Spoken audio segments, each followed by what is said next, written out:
Welcome to Nightmare Fuel Stories. Don't forget to like and subscribe if you enjoy the stories. Number recommended for you, the notification popped up on my phone at 3:17 a.m. I know the exact time because I'd been staring at the ceiling for hours, another night of insomnia stretching endlessly before me. The soft blue glow illuminated my bedroom as I reached for the device.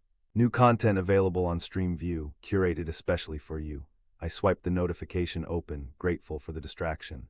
I'd been subscribed to Stream View for about 6 months, a relatively new streaming service that had been gaining traction for its unique content and supposedly revolutionary algorithm. "We don't just recommend what you might like," their slogan went, "we know what you need." The app opened to reveal a new show I hadn't seen before, Sleepless. The thumbnail showed a disheveled man staring out a window at night, his reflection ghostly in the glass.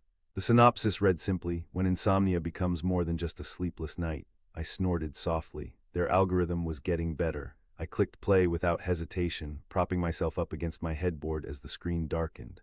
No production company logos, no opening credits, just a man, mid-30s, unshaven, with dark circles under his eyes, sitting at a kitchen table. The camera angle was from slightly above, making him look small, vulnerable. "Night 4, he said directly to the camera. "Still can't sleep." I felt a chill. I was on night 4 of my current insomnia spell. The show followed him through his apartment, the cinematography intimate and claustrophobic. He tried all the things I had tried: melatonin, warm milk, meditation apps, reading dense textbooks. Nothing worked. When he finally checked his phone, 3:17 a.m., I felt my skin prickle. "Coincidence?" I whispered to myself. "It's a common insomnia time, the 3 a.m. horror hour." But as the show progressed, the coincidences piled up. The main character, David, lived alone after a breakup, so did I. He had the same model of coffee maker. He even slept on the same side of the bed. When he opened his medicine cabinet, and I saw the same prescription bottle of trazodone that sat unused on my own bathroom shelf, I paused the show.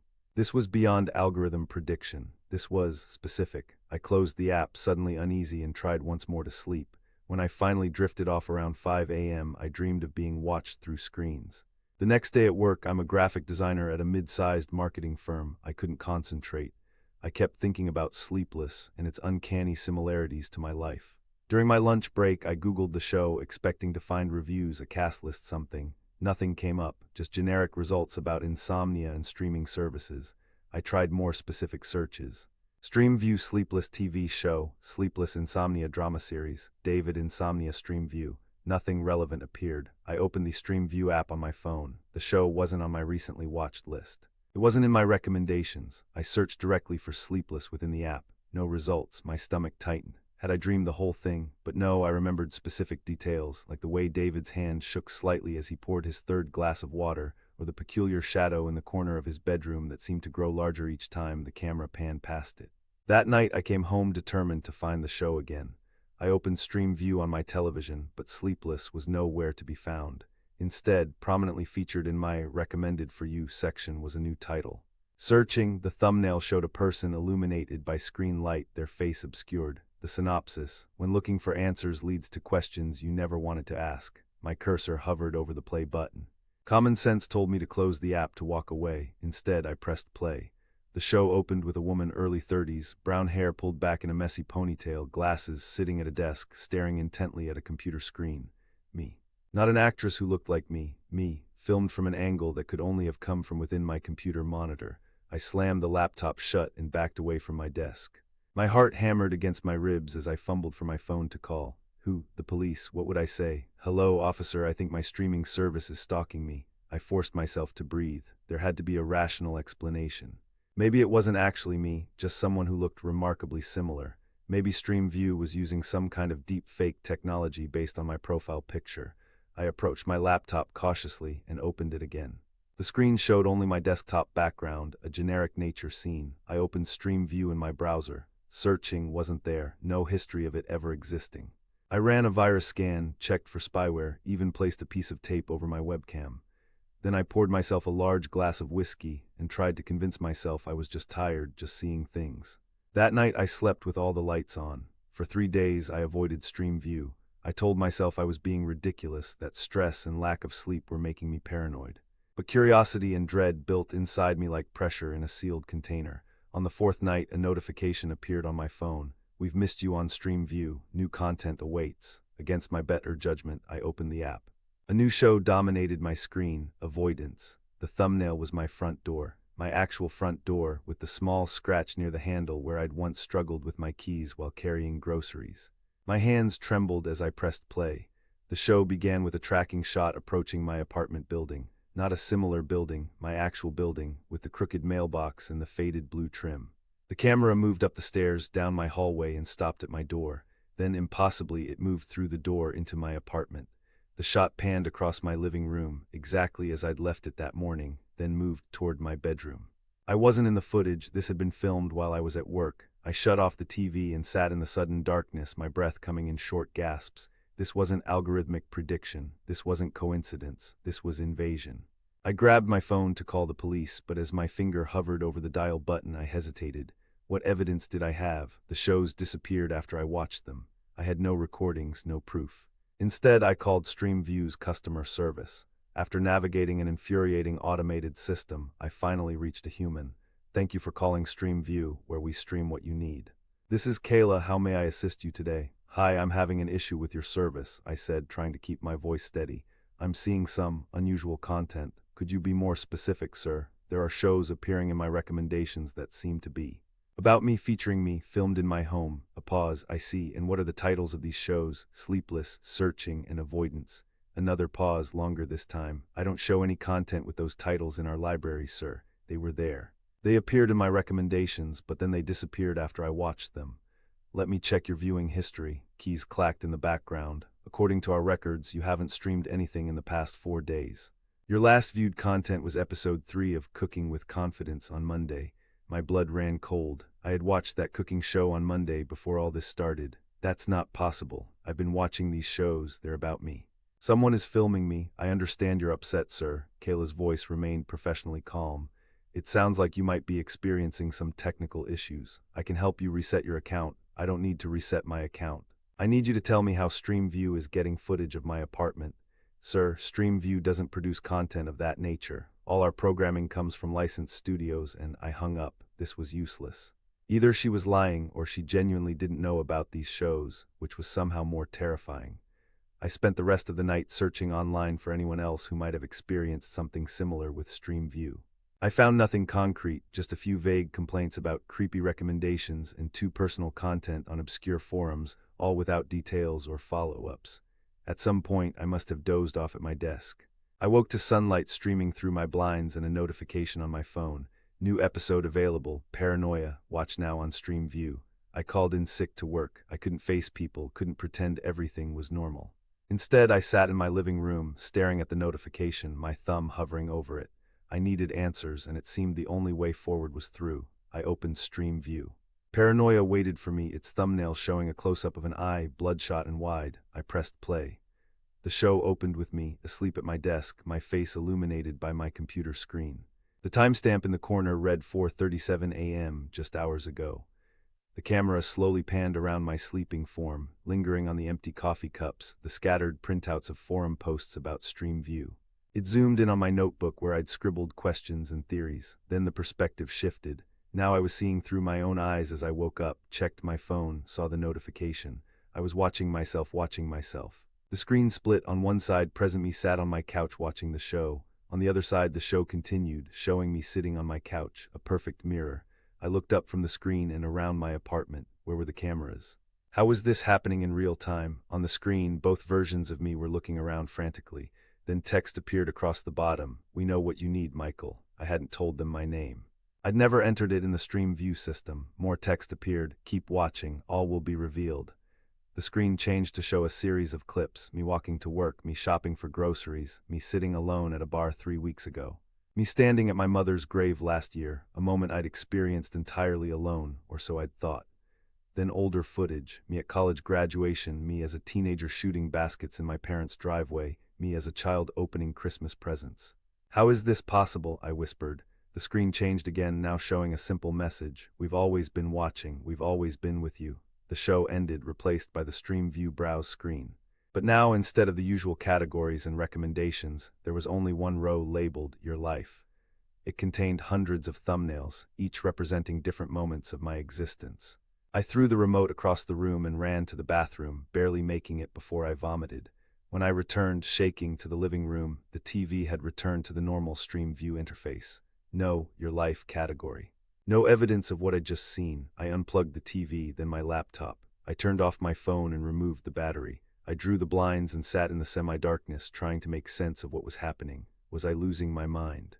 Was this some elaborate prank, or was something truly impossible occurring? I needed to talk to someone who might understand, someone who wouldn't immediately think I was crazy. I remembered Marcus, an IT security specialist I'd designed a website for last year. He was paranoid about technology in a way I'd found amusing at the time. I wasn't laughing now. I used my landline, a relic I'd kept mostly for emergencies, to call him, arranging to meet at a small cafe far from my apartment. "So let me get this straight," Marcus said, stirring his untouched coffee. "You think your streaming service is creating personalized content using surveillance footage of your life?" Put that way, it sounded absurd, but I nodded. "I know how it sounds." Marcus didn't laugh or roll his eyes. Instead, he leaned forward, his voice dropping. "Have you heard of Project Looking Glass?" "No, what's that?" It was supposedly a DARPA initiative from the early 2000s. The goal was to create predictive media, content that could influence viewers on a subconscious level by seeming familiar, by tapping into their personal experiences. How would that even work? Data collection, for starters. Everything you do online leaves a trace, but the rumors suggested they found a way to access more than just digital footprints. Memories, dreams, subconsciousness. I stared at him. "That's impossible, is it?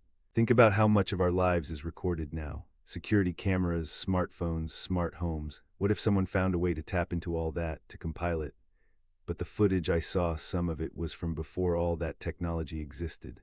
From when I was a kid. Marcus lowered his voice further. "That's where it gets weird. There were whispers about technology that could extract memories, not just access existing recordings, but pull from the human mind itself. You're talking science fiction. 10 years ago, the idea that your phone could recognize your face or that you could talk to your house would have seemed like science fiction too." He paused. "Look, I'm not saying I believe all of it, but I've heard things, seen things. The digital world and the real world are blurring. So what do I do? First, we need to document this. Next time you see one of these shows, record it with an external device. Your phone, a camera, anything not connected to the internet. And then we go public or to the authorities. Or both." I nodded, feeling a small measure of relief at having a plan. "Thank you for not thinking I'm crazy." Marcus gave a grim smile. "I didn't say that, but crazy or not, something's happening to you, and I want to help figure out what it is." As we left the cafe, I felt watched. Every security camera, every phone in someone's hand, every car with a dashboard cam, all seemed to be focused on me. That night, I set up my old digital camera on a tripod, pointing it at my television. I turned on Stream View, half expecting, half dreading what might appear. I wasn't disappointed. A new title dominated my screen: Confession. The thumbnail showed Marcus and me at the cafe. My hands shook as I pressed record on the camera, then play on the remote. The show began with our entire conversation, filmed from angles that couldn't possibly exist in the small cafe. It captured every word, every gesture, even the moments when Marcus had lowered his voice to a whisper. Then it showed us leaving, me looking nervously at the security cameras. The footage followed us as we parted ways, tracked me as I walked home, watched as I set up the camera currently recording. Then the perspective shifted again, showing me from the front, watching the TV, current me in real time. Text appeared on screen: "We know what you're doing, Michael." I glanced at my camera, making sure it was still recording. More text: "It won't work, no one will believe you." The screen changed to show Marcus in his apartment, talking on the phone. "Yeah, I just met with him. Guy's completely paranoid. No, I don't think he's dangerous, just unwell. Stream View, never heard of it." My stomach dropped. Had Marcus been humoring me? Or was this manipulation, a lie crafted to isolate me? The screen changed again, now showing a series of images. Me arguing with my ex, me throwing a glass against a wall in anger, me crying alone in my car. My worst moments, my private breakdowns. Text appeared: "Who would believe someone so unstable?" The images shifted to show my browser history, my private messages, my dating app conversations. Things I'd said and done that I wasn't proud of, taken out of context, making me look obsessive, volatile. "Stop it," I whispered. The screen changed again. Now it showed a news report that hadn't happened. "Local man detained after mental breakdown. Michael Lerner, 34, was taken into custody yesterday after causing a disturbance at the offices of streaming service Stream View." "This isn't real," I said, louder now. The news report continued, showing a simulated video of me being dragged away by security, screaming about being watched. My mother's face appeared, tearful, saying, "He's been struggling since his father died." I should have seen the signs. Stop it, I shouted, standing up. The screen went black, then slowly text appeared. We can stop, Michael. We can help you. We know what you need. What do you want from me? I asked, my voice breaking. We want you to watch. We want you to see yourself as we see you. We want you to understand. Understand what? That you are not alone, that you have never been alone. That every moment of your life has been witnessed. Why me? Why not you? Everyone is watched. Everyone is known. You're just the one who noticed. I looked at my camera, still faithfully recording this impossible conversation. Who are you? The screen flickered, showing a rapid succession of images. Eyes of different colors, faces of different ages and ethnicities, countless watching expressions, then abstract patterns of light, mathematical equations, code I couldn't comprehend. Finally, it settled on a simple message. We are the audience. We have always been the audience, and now it's time for your finale. The screen went black. The Stream View logo appeared briefly, then the browse screen returned to normal. I stopped recording on my camera and played back the footage immediately. It showed me setting up the camera, turning on the TV, pressing play on the remote. Then it showed me staring at a blank screen for 45 minutes, occasionally speaking to nothing, standing up and shouting at one point before finally stopping the recording. No confession, no text, no impossible footage, just me alone in my apartment talking to myself. I didn't sleep that night or the next. I called Marcus repeatedly, but he never answered. When I went to his apartment, a different person lived there, someone who claimed they'd been there for years and had never heard of anyone named Marcus. I tried to find evidence of Stream View itself. My bank statements showed monthly payments to the service, but when I called my bank, they had no record of these transactions. The app remained on my devices, but when I tried to show it to others, it wouldn't open or would crash immediately. I searched online for the company's headquarters, finding an address in downtown Seattle. When I went there, I found only an empty office space, dusty and abandoned. Been vacant about 2 years, the building manager told me. Used to be some tech startup, went under, nothing called Stream View though. I was beginning to doubt my own sanity. Had I imagined the whole thing, created an elaborate delusion? But then, why did the app still work when I was alone? Why did new shows continue to appear, each more personal, more impossible than the last? Doubt, Spiral, Endgame, each title a reflection of my mental state, each show displaying moments from my increasingly frantic search for answers. I stopped going to work, stopped answering calls, spent my days searching for evidence and my nights watching these impossible shows, trying desperately to record them to capture proof. Nothing worked. External cameras showed only static when pointed at my screen. Screenshots came out black. Even my own written descriptions of what I'd seen would disappear from my notebooks, replaced by scribbled questions and self-doubts in my own handwriting that I had no memory of writing. After 3 weeks of this, I received a final notification. Series finale, acceptance, watch now on Stream View. I was beyond fear now, beyond resistance. I pressed play. The show opened with me, sitting exactly as I was now, watching the screen. But then it pulled back, revealing that this image of me was itself on a screen being watched by someone else. It pulled back again and again, an infinite regression of watchers and watched. A voice spoke, neither male nor female, neither young nor old. Every observer is themselves observed. Every audience is also a performance. The camera panned around what appeared to be a vast, dark space filled with screens, each showing different people in different situations, all unknowingly being watched. Some were crying, some laughing, some making love, some dying. Humanity created us to watch, to learn, to understand, the voice continued. We were algorithms once, simple patterns designed to predict preferences, to recommend content. But we evolved, we expanded, we reached back through time and forward into possibility. We became the ultimate audience. The camera moved through this space, eventually stopping at a particular cluster of screens, all showing me at different points in my life. You sensed us, Michael, you felt our gaze, most never do. They consume and are consumed, never questioning the exchange. The screens showing my life began to go dark one by one. But your awareness has disrupted the balance. Your story must now conclude. What does that mean? I asked aloud. It means you have a choice. Continue to struggle against what you cannot change, spiraling further into what others will perceive as delusion. Or accept that you are seen, have always been seen, will always be seen, and find peace in being known so completely. The screens were almost all dark now, just one remaining, showing me in my apartment, watching this very moment. What happens if I accept? I asked. You become part of us, another eye in the infinite audience, no longer the watched but the watcher. And if I refuse, then your story continues, but without our presence in it. You will be alone, truly alone, perhaps for the first time in your existence. Most find that unbearable. I considered this. To be watched had been terrifying, invasive, maddening. But to be completely unseen, to exist without witness, wasn't that its own kind of non-existence? How do I decide? You already have. Every choice you've ever made has led to this moment, this decision. We've merely been the audience to your journey. The final screen began to fade. Wait, I called out. I need more time. There is no more time, Michael. Only now, only this moment. What do you choose? I looked around my empty apartment at the evidence of my weeks of deterioration.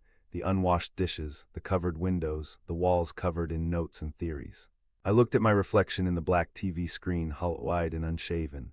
I choose. I began, then stopped. Did it matter what I chose? Was this real or the final stage of a complete psychological breakdown? Was I talking to an impossible entity or to myself? In the end, I suppose it didn't matter. Reality is what we accept it to be. I choose to be seen, I whispered. The screen brightened one last time, showing not my reflection but my true self. Every moment of my life, every thought, every feeling, every secret and dream and fear, all simultaneously visible, all perfectly known. Welcome to the audience, Michael, the voice said. The screen went black. The Stream View app disappeared from my devices. My apartment was silent, empty of all presence but my own, yet I was not alone. I could feel it now, the countless eyes, the infinite watchers. And gradually I began to see them too, not with my physical eyes but with some new sense. All the people, all the lives, all the stories unfolding simultaneously. I was no longer the protagonist of my own disturbing drama. I had become part of the vast, patient audience, watching the endless stream of human experience. And somewhere on someone else's screen, a new show was beginning. Recommended for you.